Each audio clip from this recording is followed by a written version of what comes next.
Can Lileep do anything? Honestly, maybe with Ingrain. Okay, Lileep just won. But now we can't switch. Holy f***. Wait.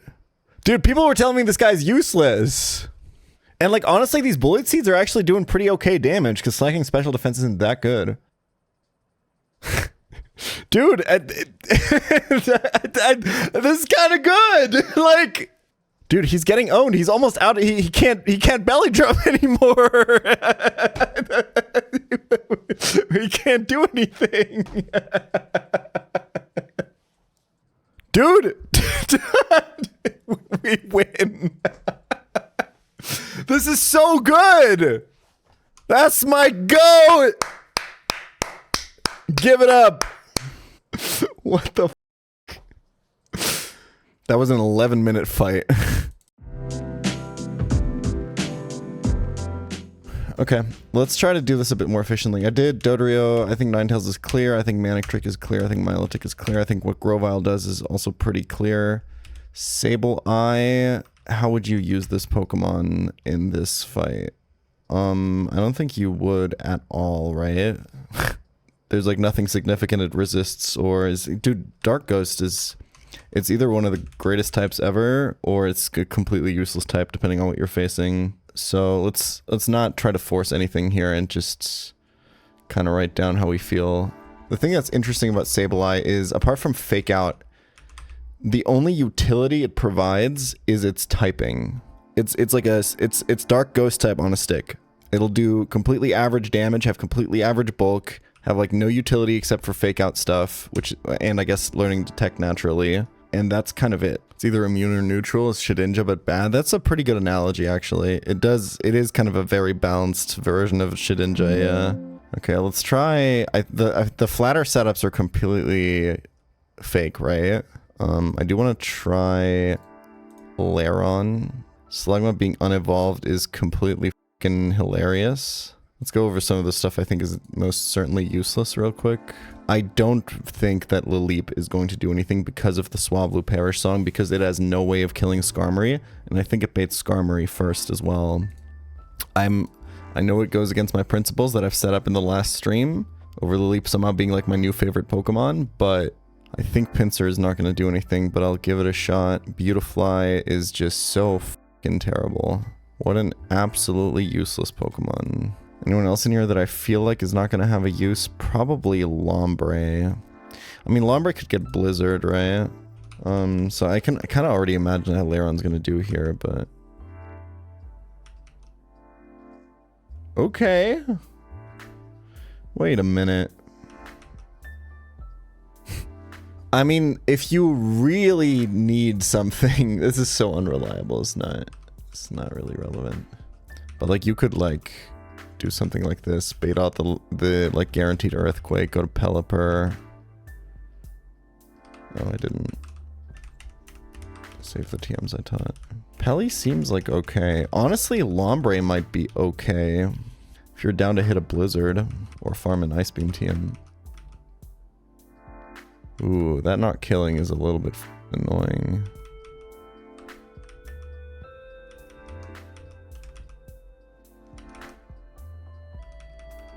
This guy's pretty good. Surface more damage, right? This can definitely sweep. Good Mon. Pelipper has been fantastic, man. Let's see some Lombre action, perhaps?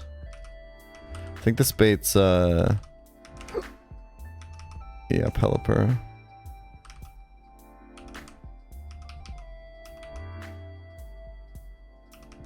I mean, this is just bad. Okay, but let's try it as an Altaria counter, maybe.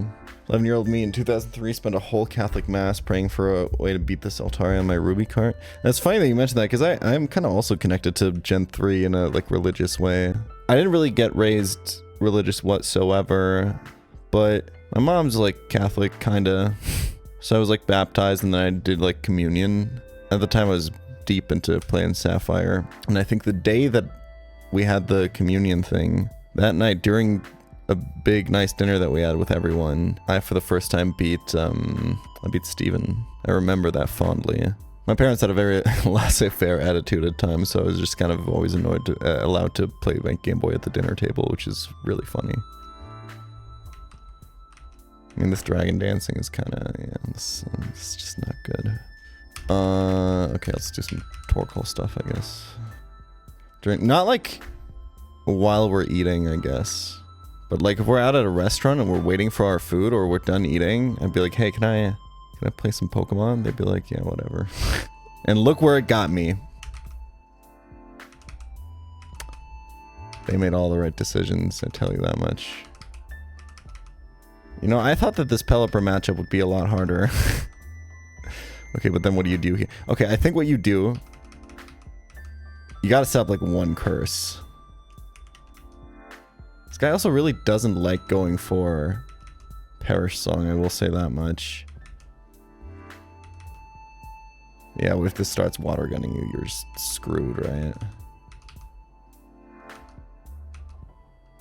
I don't know, man. I'm gonna put that down as a Skarmory counter. It's fair and better than a tablet. Well, that wasn't really an alternative back then, but...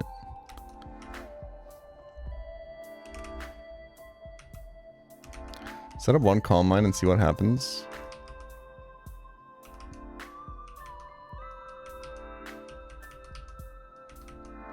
That's pretty good.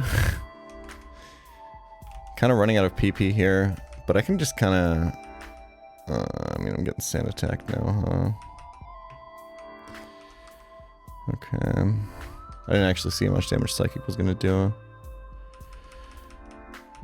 Yeah, you can probably weave in more Calm Minds, actually.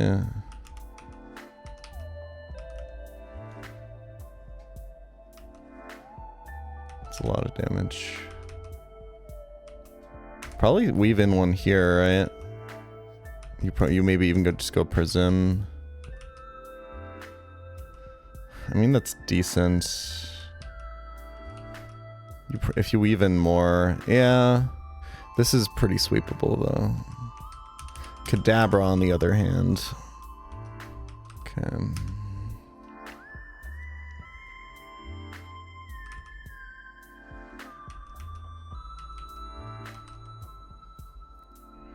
Oh, man. Do you think there's, like, a line where, like, you spam Flatter on that Swablu, trying to get it to mirror move Flatters into you?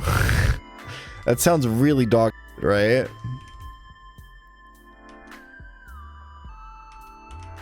Lucky crit.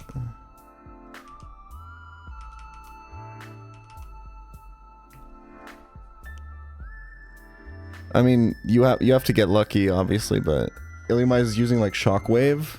I don't know. We are proceeding with such efficiency here. Should we test? Is it time to test the weird stuff yet? There's some real weird stuff we can test. Okay, we'll do one more round of normal guys before we go to the weird guys. Anyone remember the League Pro Player X Special? I think he was the first support for TSM. It took me actually like 10 years of my life to realize that he's probably named after the Pokemon item. Or at least he's got the same name. His biggest rival, X-Spadef. X Special Defense was also not an item until like later, right? Well, obviously because the special stat was unified in Gen 1, but I don't think... Was it even an item in Gen 2? I don't even know. Yeah, I don't think it was. But then they also never renamed the X Special to X Special Attack, right? It's just X Special. If I had OCD, that would trip me up. Is it actually a Gen 4 thing? That's kind of crazy. That's not a lot of damage, is it?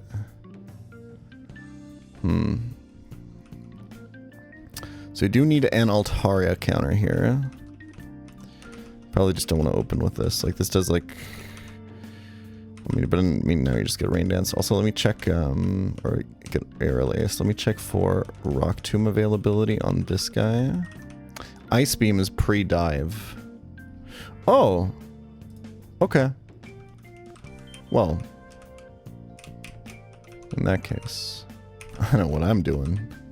Yeah, I don't really know when I can assume that players are probably going to have the casino TMs, but I think this point is probably fine. Wait, you get Protect TM, right? Hold. This might be good.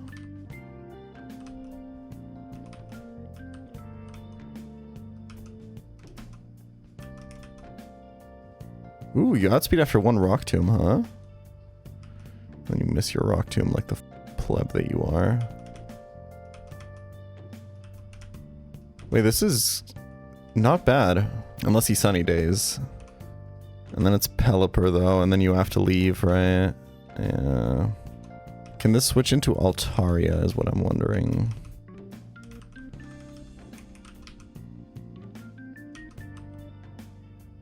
This seems absolutely dog shit.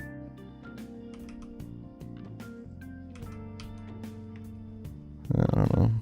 Okay, show me more of this Lanoon stuff.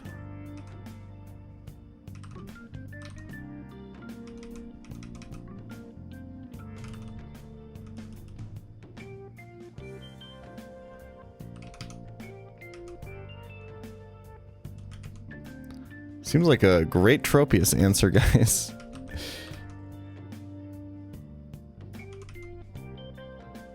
Okay. I mean, is that bad? Wait, I have an idea. Yawn here. Protect. D-danced. Could have expected that. Honestly, that's really... Dude, Swalot fucking rules, man. Dude, Swalot is incredible. Okay, watch this drive.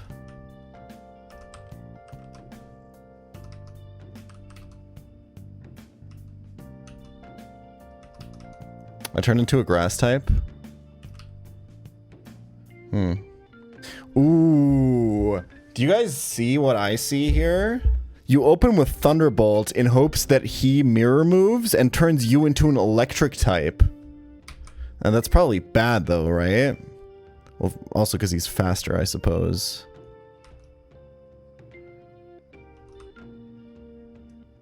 Being a flying type is pretty good, actually. That's kind of what you want to be. Yeah. Ooh, now I'm an electric type. So this Earthquake is super effective. This is a little bit inconsistent, unfortunately, is kind of the problem right now. Okay, I don't think you want to turn into an electric type. You want to turn into... I think you want to stay a normal type. Or become a flying type. Becoming a flying type is perfect.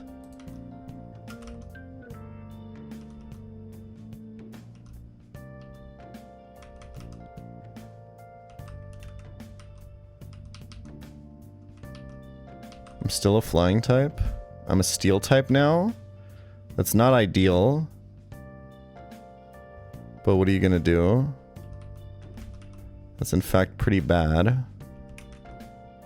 Because now you just die. This Pokemon is really interesting. Dude, Swalot is such a standout to me, man. Still do poetry? Not as much as I want to, but... I had a phase where I wrote 1 poem every day, but I've not been able to keep it up time-wise. But so usually when I have like a feeling that I need to like process or something I need to kind of get out of my system, I'll usually like write a poem about it. Yeah, I wrote a bunch for Flygon when we were doing our Soul Link in the early days. Whenever I had to lose a Pokemon, I'd write one for him.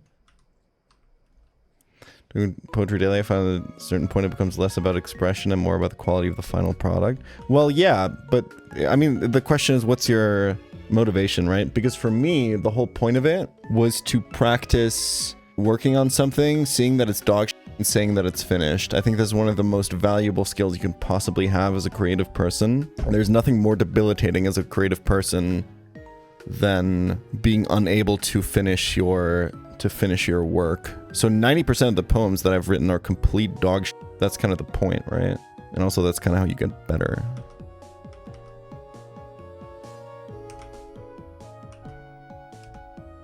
Just gonna kill him? Yeah.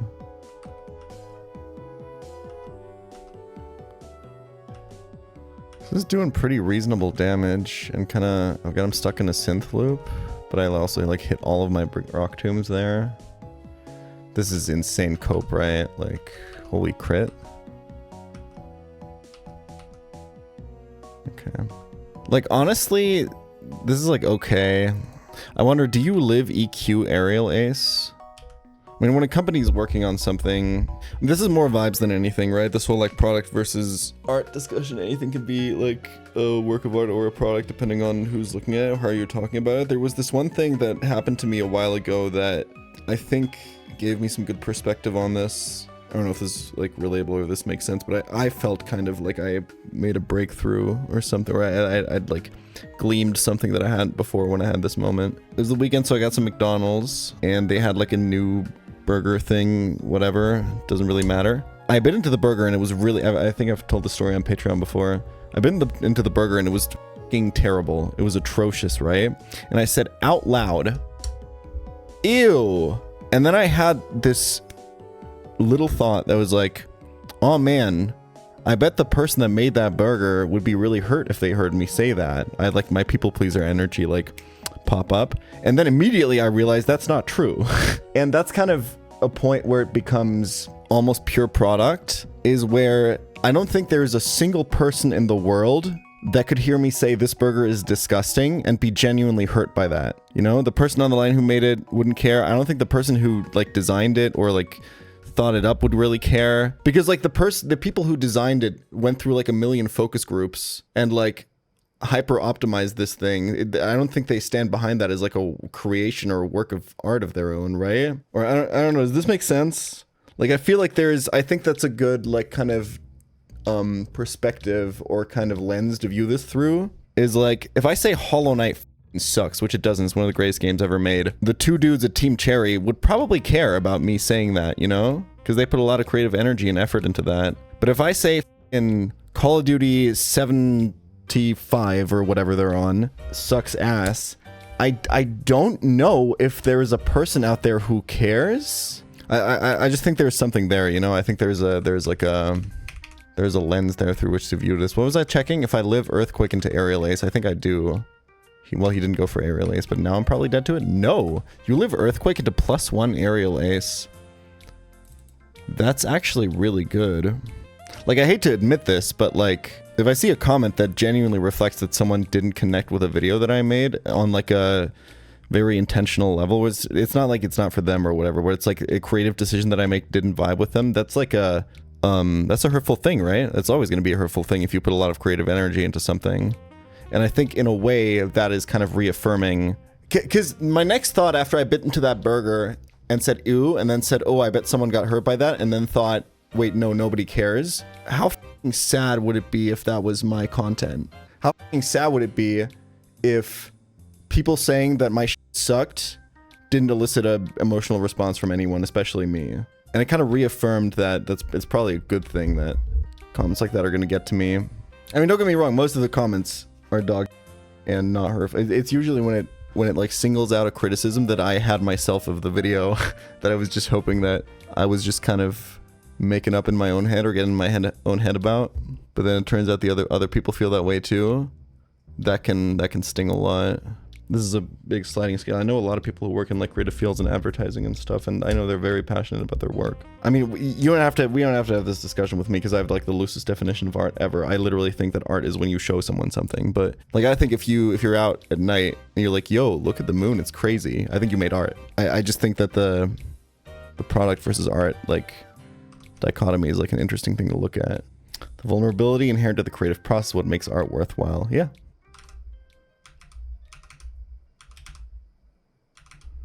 This Lanoon Pokemon is pretty good. Wait, doesn't this guy learn Thunderbolt? Hold on.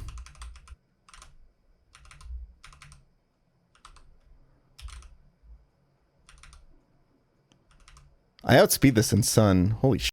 This is an average speed Lanoon as well. Wait, this guy's crazy. Wait a minute. What the f am I doing right now?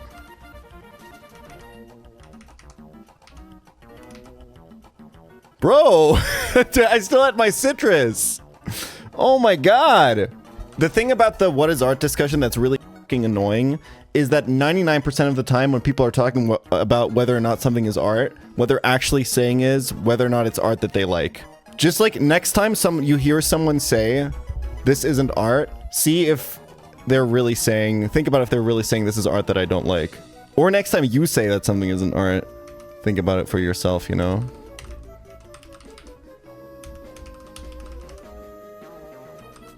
Bolt Beam Lanoon is a product, ingrained sandstorm confused Lileep is art. You know what?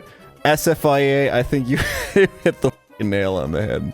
What a fantastic first message. Dude, the fact that this outspeeds Tropius in chlorophyll is kind of crazy. When is someone an artist though? Easy, when they make art that I like. I mean, people say it's cringe when I say that I'm an artist, which is like, I think one of the easiest cases to make ever, but the problem is that the discussion is so fucking cringe, right? Because there's so much like rhetorical baggage there. Okay, don't outspeed +1 Altaria, but he somehow didn't see kill there, apparently.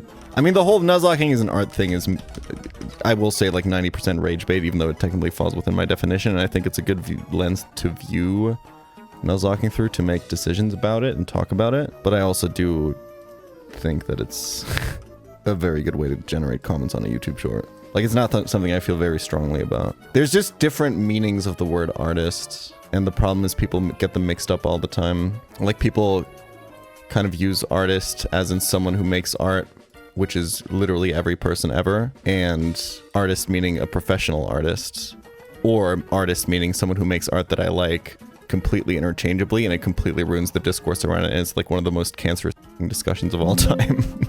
Okay, obviously Parish Song is a problem, but we have Encore. I think that this is actually going to work very consistently. Watch this drive.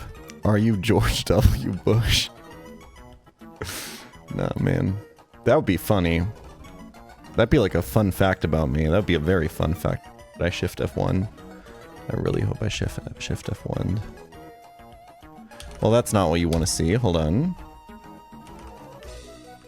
Well, now the problem is that she's gonna switch, and now my whole ruined. It's fine. I think switch is this turn, right? Okay, this bait's Tropius. You kind of love to see that, actually. Hold on. Hold. Encore him into... he's faster than me, right? I've encored him into Aerial Ace. This is taking turns I couldn't have even imagined. Hold on. Yeah, this is like one of the like very common like misconceptions about people, especially who like study math and like higher level math in college and stuff. Once you get past like some of the super basic stuff, it is like one of the most creative fields. Like every math like the math majors that I know are like some of the most creative people I've ever met in my life. All right, check this out.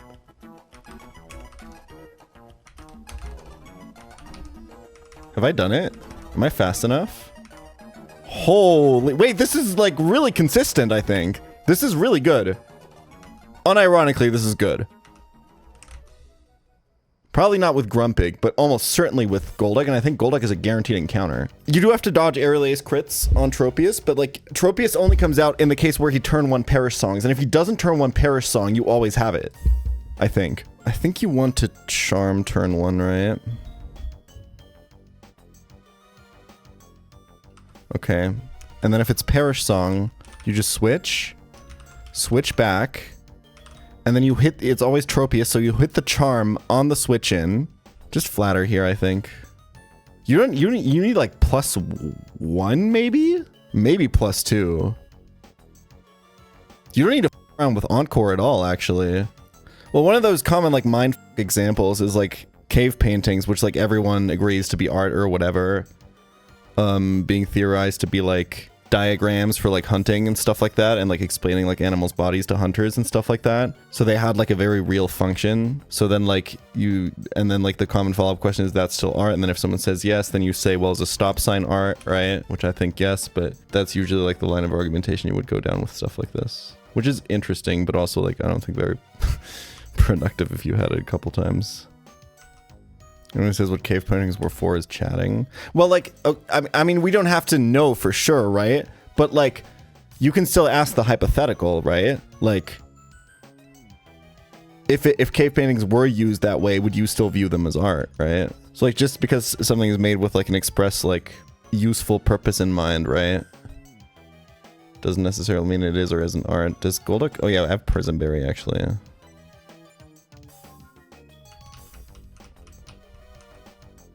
I mean, to be fair, Golduck sweeps this without Illumise probably, right? I don't really know why I'm f***ing around with this so much. Just I'm doing it because it's cool is the answer. Which is probably also why a lot of cave paintings were made. I mean, this guy's kind of nuts, right?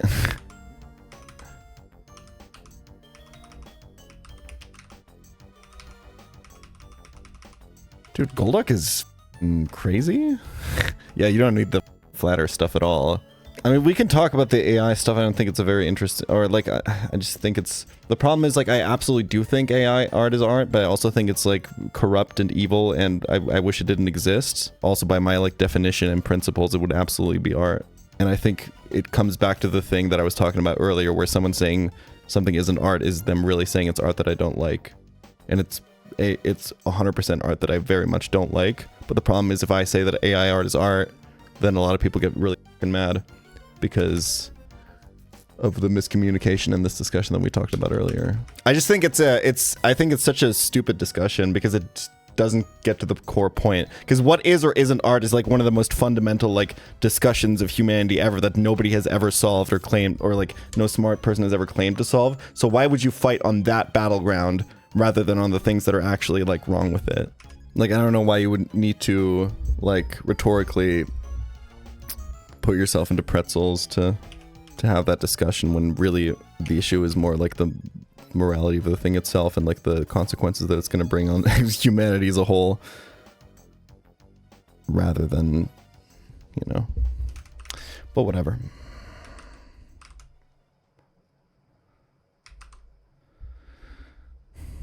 I do want to try the mirror move stuff, but I don't have an attacking move right now. Let me just see what Grumpig can do here with like a +2 boost.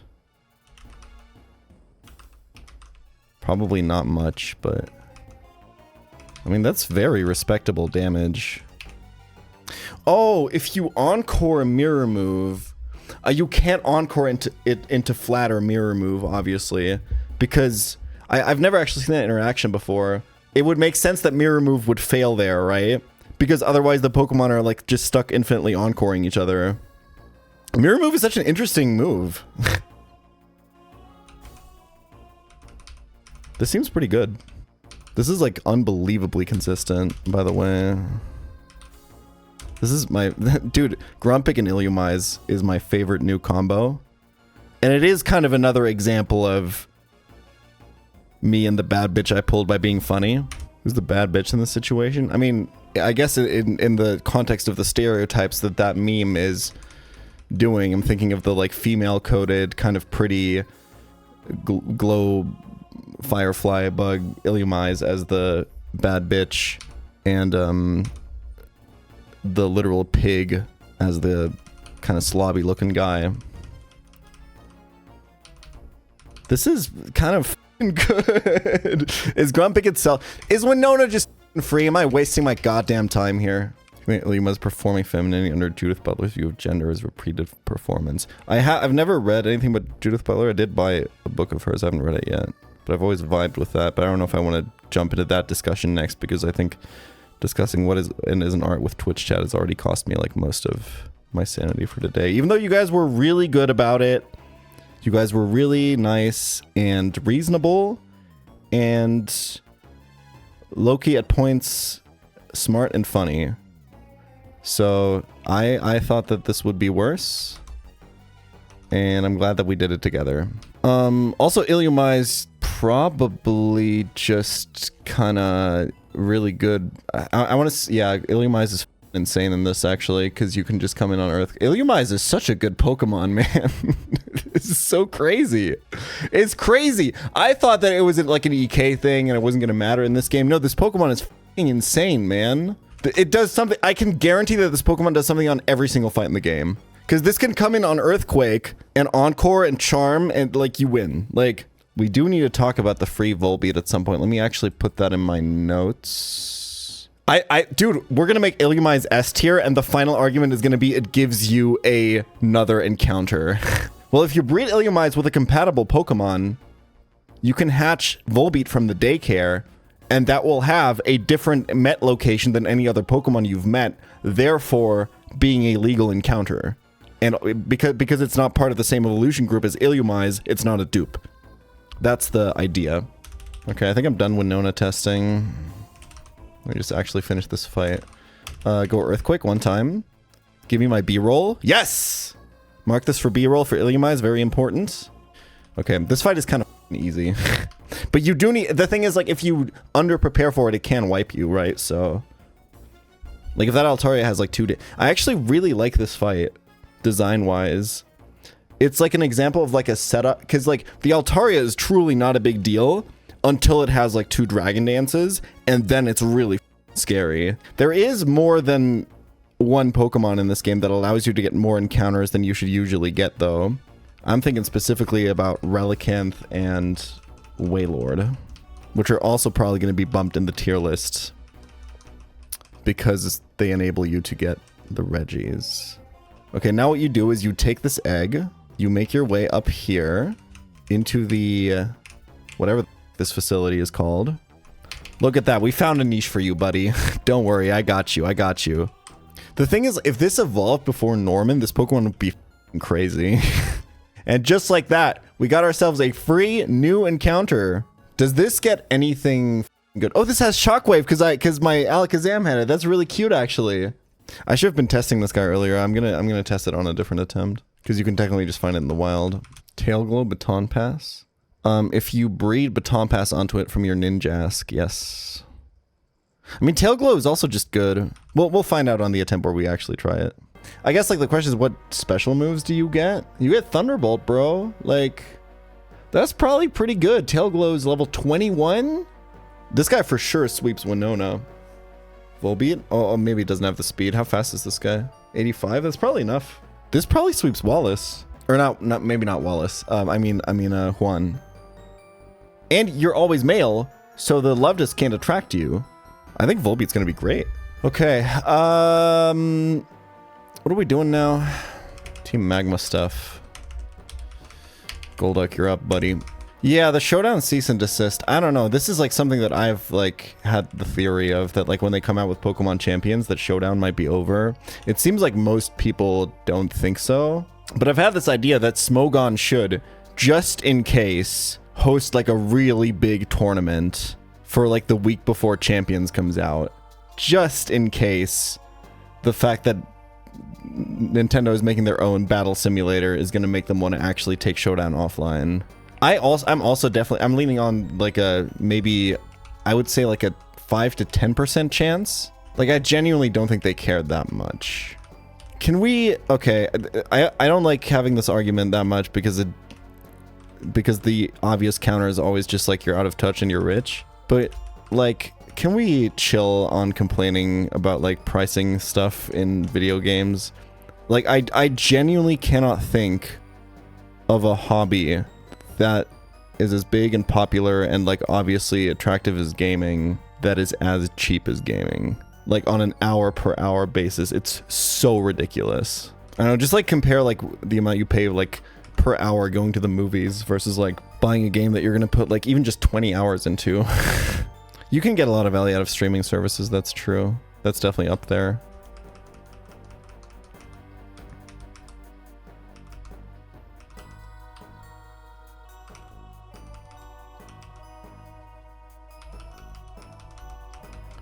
Was that Matt's team in this game? What the fuck? What did I just fight? We get Good Rod now, right? This is pretty late in the game. You basically get Super Rod and Good Rod at like the same time, man. Yeah, I mean like lowest common denominator is like pretty common. Wait, this is Super Rod. Wait, what the f? Wait, Good Rod is, oh my god. I f***ed up my testing, bro. It's fine. Yeah, that's why Crawdon is in the Winona section. That's so annoying. It doesn't super matter, I guess. I was gonna go Sharpedo and that's it, right? Sharpedo and Barboach is what I was gonna test. I mean, you know what? Sharpedo, Winona, gets Ice Beam and is fast. Pretty good guy. First time Tara, what are your thoughts on rats? I had rats with my girlfriend at the time. Quite a few years ago. They're a great time. Awesome pet. They're just also, they're really smart and fun and actually super clean and super active if you get males, and you can teach them stuff, and they all have like different personalities and stuff. Pretty cool pets. I wonder what the stinkiest pet at the zoo is. I've heard penguins. I've heard penguins are really bad. Any zookeepers in chat? I've always wanted to know, I bet every zoo has their own like hazing ritual for new employees, where it's like you send them to the one enclosure that nobody wants to work in. And I wonder what that enclosure usually is. I bet it's monkeys. Like little ones? Maybe. I can't imagine they let new people anywhere near the great apes, though. And that eats fish smells really bad. Yeah, that's what I thought. You're kind of a zookeeper if you think about it. You know what? Let them cook, I guess. This is about to kill my electrode. Never mind. Okay. I'm going to be so real with you guys. I'm not going to do a lot of testing for Tate and Liza because the main sentiment of the video is going to be that dark types always make it free. And we're going to reference that one video. What else do I need to get before I do my Tate and Liza testing? I think I'm kind of done, right? Like the only thing I'm missing now I think are dive encounters and super odd encounters.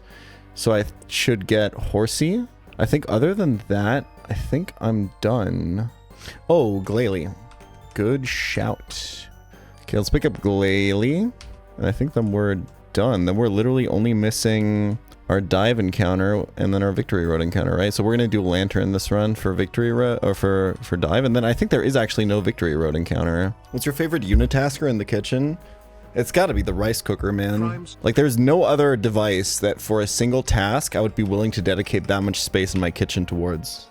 Okay, Lanoon plus Zam is going to beat this fight. My evaluation for Tate and Liza is literally just going to be like, if I think a Pokemon would do pretty okay on it, or have like some value on it, I'll just put like an X in it in the notes field, and then we'll move on. Because like finding, really what it's about now is just like, what can we do versus Kingdra on Juan, and what can we do versus Glacia, kinda. What can we do versus Drake, and what can we do versus Wallace? That's kind of the only thing left to test for this save file. And there's like, there would be so much cool stuff to find on Tate and Liza, but I just don't have the time, and it's not worth it to invest that amount of time into finding a bunch of cool strats for a fight that is like 100% solved. As someone who only watches football during the like World Cup or Euro Cup, you know what is f***ing based as hell?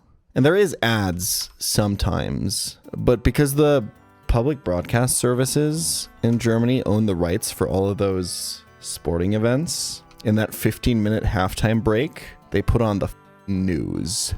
They put on public broadcast news on the big screen, baby. I love that personally. They could just hire pundits. I mean, this is a pretty deep discussion that I'm not willing or honestly intellectually able to get into. I personally think that public broadcasting is like really good and awesome, precisely because it can, when set up correctly, prevent you from just hiring pundits or just showing the news that is like the most profitable, like it would be with private news stations. And I personally think that even if you don't consume any public broadcast media, you indirectly benefit from living in a country that has it. There's a lot of people who have some very strong opposed feelings on that. Does Glalie get Shadow Ball? This seems genuinely very good here. Yeah, I don't know. I mean, in the internet age, it's complicated, right? It's obviously hard to like use systems that were made in times when like the most commonly consumed like mass media was like radio and apply it to like the internet. But like as a whole concept, I do think it's a pretty desirable thing to have. That was not that much damage. I think we're doing good. That Shadow Ball looks like a range though. Do you even go for the double kill here? Or do you kind of want to leave up Xatu, I think. Well, it calm-minded, I guess. Interesting. Did I save? Probably not. I'm kind of scared to click the button. Whatever, man. This is a heal turn, right? I didn't even teach skill swap. What am I doing here? I think I'm going to lose this fight. Okay, let's lock in. I think we double target Xatu.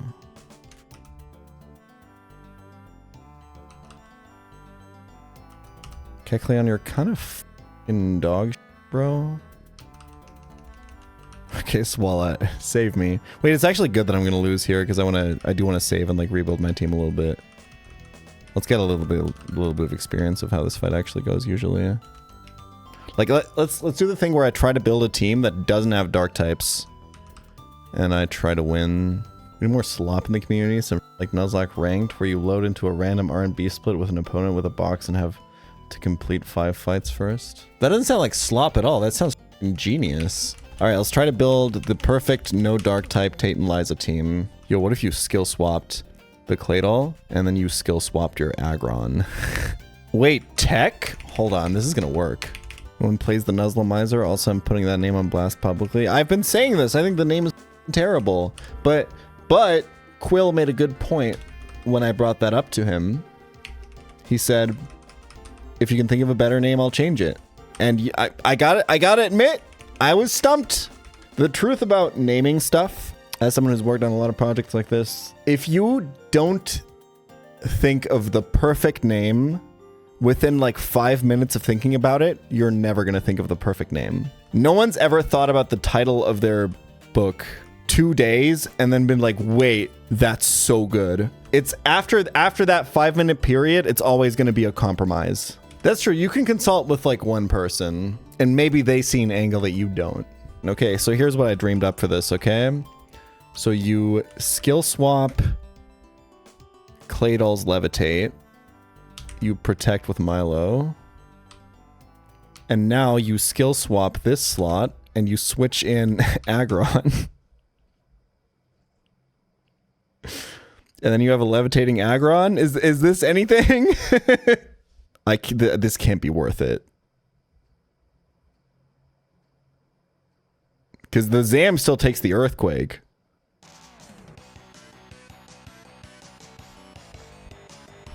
Alright, Aggron. Time to show the f up, I guess. Let's go to you. We have to remove the Sawtooth ASAP. I know it was faster than my Lanoon, so I'm trying to Rock Tomb it, I think. And now we just ignore the Claydol, I think. Well, I guess I can't really ignore the... I probably should have brought a flying type, huh? I feel like a Pelipper as backup or something would have been ideal here, actually. I don't know why I didn't do that. But anyway, now we can do this, and we can actually just use Gen 3 double mechanics to immediately hit the incoming Pokemon with Rock Tomb, with an Iron Tail, because it's guaranteed to be a Rock type.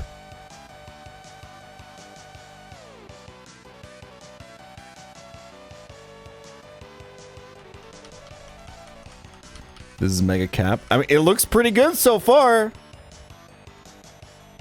Watch this drive. I mean, that's going to do a lot to Lanoon, but... that's not even that much. Oh, look at that. That's not going to kill, I think. Holy... yo, let me cook. Like, this isn't bad. But I guess this goes to show that, like, if you have a big enough box, you can just kind of do whatever the f you want on this fight, right? Let's play around crit here. Like, Illumise. Iron Tail, Balloon Tone. What is this even doing? Nothing threatening. I guess I could put Aggron to sleep. Aggron should probably have a Chesto Berry here. Now you can even Encore, actually. I think this is kind of good. It's fun. That's for sure. Why is it always Solrock before Lunatone? It's not. It might be... it may have just been team order. It would have to be. I'm guessing Solrock is just first in the team order. Yeah, if it's Lanoon Aggron, it's party order. Because there's no super effective moves and both would get phase 2 from psychic moves.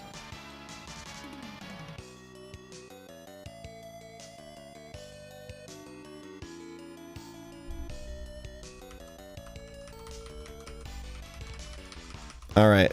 Illumise seems excellent. Volbeat seems excellent. I think, dude, legitimately, I think there has not been a single fight where I didn't note down that Illumise does something useful. I can't say that for any other Pokemon in the game. I think by some metrics, so far, Illumise is the best Pokemon in the game. Now, Elite Four is probably going to shift that a lot, but there's a lot less thorough testing than I normally do, but you know what? I'll call that a productive session. I would actually just keep going here, but I do need to head out for a meeting. I'll see you guys tomorrow. Peace.